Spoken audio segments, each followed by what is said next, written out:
Muito obrigada. Primeiramente, boa tarde a todos. Boa tarde Hospital de Clínicas. Boa tarde a toda a bancada. Boa tarde aos colaboradores e funcionários. Meu nome é Agatha Morgana, tenho 33 anos, sou uma mulher transexual, paciente do Protig, e vim dar meu relato aqui brevemente para vocês e agradecer às enfermeiras maravilhosas que me convidaram, não só do Protig, mas como do hospital. Enfim, também trabalho no hospital, sou auxiliar de nutrição, só para falar rapidinho, trabalho no Hospital Moinhos de Vento, faço graduação em farmácia e quero me inserir mais ainda na área da saúde. Então, gente, como eu cheguei no Protig, né? Como aconteceu de eu chegar até aqui? Quando eu era criança, eu não me entendia, assim, o que eu era, quem eu era, né? Me via num corpo masculino e não sabia dizer o que era uma pessoa trans, e quem eu era, o que eu era, do que eu gostava, do que eu não gostava, me enxergava no espelho num corpo errado. E pra mim eu não conseguia me entender, né, como criança. Então, aos 13 anos eu passei pelo evento traumático na minha vida, que foi perder um irmão pro suicídio, né. E, então isso fez desencadear minha depressão, e a adolescência pra mim foi bem complicada, porque isso dividiu minha família e me fez mais dúvidas na minha mente, assim, de conflitos que adolescente tem. Então achei que isso fosse uma fase, que essa fase fosse passar. E quando eu fui entender que a orientação sexual, a opção sexual, como as pessoas chamam, né, de gostar de um menino ou de uma menina, enfim, diferente, não tem nada a ver com o teu gênero biológico ou com teu gênero do qual tu te identifica, né? Então, quando eu completei mais ou menos 18, 19 anos, eu já sabia na minha mente que eu estava num corpo errado, que eu não era um menino, né? Que era uma mulher. Mas eu ainda não sabia esse nome mulher trans, que vem de transição, né? Então, eu procurei na internet e descobri que tinha o Protig, né? Aqui do Hospital de Clínicas de Porto Alegre. E eu sou do município de Alvorada, então eu já tinha esse transtorno da depressão comigo, então eu fui na UBS do meu bairro e pedi esse encaminhamento psicológico ali para eles, para o CAPS, e aí do momento o médico, conversando com o médico e toda essa função, e ele falou para mim que a minha depressão poderia ser por causa do fato de eu ser uma mulher trans e não estar orientada, né? E ele me encaminhou para cá. Só que aí antes da notificação foi para a Secretaria da Saúde, que é um dos passos que vai primeiro. E aí fica numa fila de espera, né, para vir para cá, para o Protig, para o Hospital de Clínicas.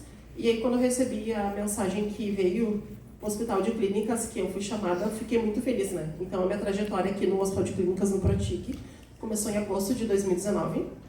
Então eu tive todo esse matriciamento, esse acolhimento pela enfermagem, né, pela psiquiatria, pela endócrino depois, pela assistente social. Então toda essa conversa que a gente tem, todo esse matriciamento, esse acolhimento que a gente tem com a enfermagem, ela é muito importante, esse respaldo que vocês nos dão, né, da minha ótica como paciente, eu acho que é muito importante para ti também poder te entender, porque eu sou uma pessoa, né, sou uma paciente, mas provavelmente vocês que são profissionais da área já devem ter lidado com uma outra paciente com esse aspecto, né, de ser uma pessoa, ser um ser humano, ser uma pessoa trans, né. Então eu lembro que nós temos, digamos que na medicina a gente tem esse CID, né, que é o F64, que é de transexualismo. Não sei se usa isso, mas normalmente até em 2018, na política do presidente da época, nós seríamos um transtorno, né? Que eu acho que pode ser que sim, pode ser que não, eu não sei, pode ser que a minha fala esteja errada, mas eu acredito que não, porque nós, pelo fato da gente nos enxergarmos num corpo errado, não diz que a gente tem um transtorno, mas sim, tu tem uma depressão porque tu sofre por uma sociedade que não te aceita, do mercado de trabalho que não te apoia, então vários fatores, várias questões que tu tem que entender que a tua vida ela vai continuar de todas as formas, mas que tu tem que olhar para a vida e perceber que tu é uma pessoa como qualquer outra que sofre problemas, sofre preconceito, sofre racismo. A minha mãe é negra também, então eu não sou uma pessoa branca, enfim, diferente de cor ou de qualquer coisa assim do tipo, mas tem toda essa questão. Então, tu vê na sociedade várias pessoas trans que estão na prostituição, que não tiveram estudos, não tiveram oportunidades, não só no mercado de trabalho, mas numa faculdade, numa graduação, não conseguiram, ou conseguiram algumas, pouquíssimas com cota, né? Então, tu ter essa oportunidade, então, assim, eu acho que o Pratique, para mim, na minha ótica, foi uma porta de entrada para vários fatores e várias coisas de entendimento da vida mesmo, né?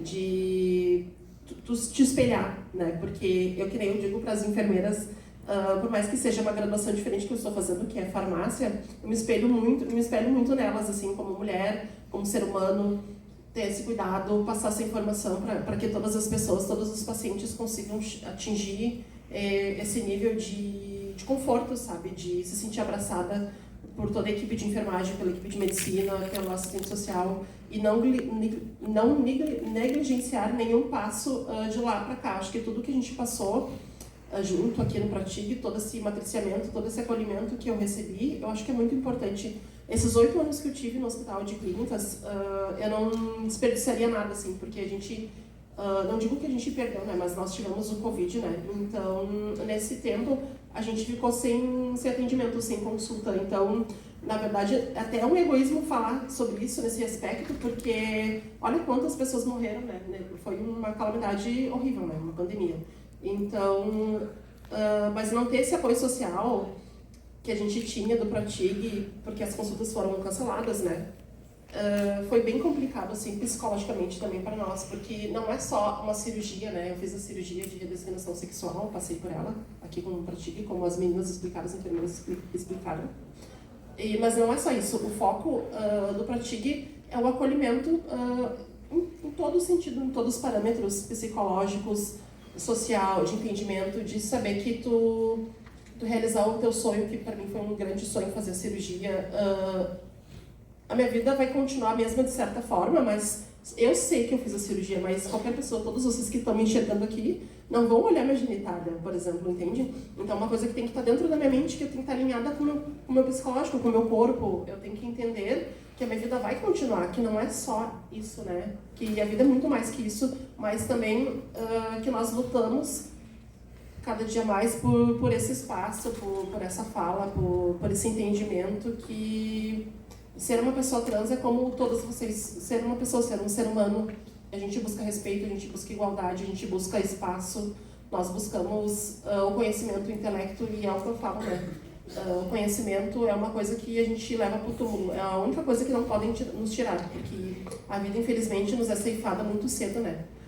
Então, eu acho que depois que eu entrei aqui para o Pratique, eu tive uma nova percepção, e eu acho que a enfermagem é muito importante no dia de hoje, porque é quem está na linha de frente com a gente, é quem nos faz um curativo, é quem nos ouve muitas vezes, é quem nos auxilia numa medicação, né, na questão dos hormônios ali, o endocrinologista, que é o médico responsável pelos hormônios, pelo estrogênio, pelo bloqueador da testosterona, toda essa parte hormonal. Mas quem está com nós ali, que nos tira dúvida, que nos dá esse acolhimento, esse matriciamento, é a enfermagem, né? Então, até na internação, a enfermeira, os técnicos de enfermagem, que vão medir tua pressão, todo esse cuidado lá que a gente tem, é muito importante para nós perguntar também da Meta-1 se a gente tem alergia ao medicamento, sabe? Todo esse zelo, esse cuidado. Também a equipe da nutrição, também, que eu faço parte, né? Nos levar um café, todo esse acolhimento mesmo, né? De oferecer uma água, o atendimento que o ser humano quer ter, mas não como um todo, né? Como uma equipe multidisciplinar do hospital, assim. Então, para mim, basicamente, foi muito gratificante e eu agradeço pelo espaço e eu acho que é isso.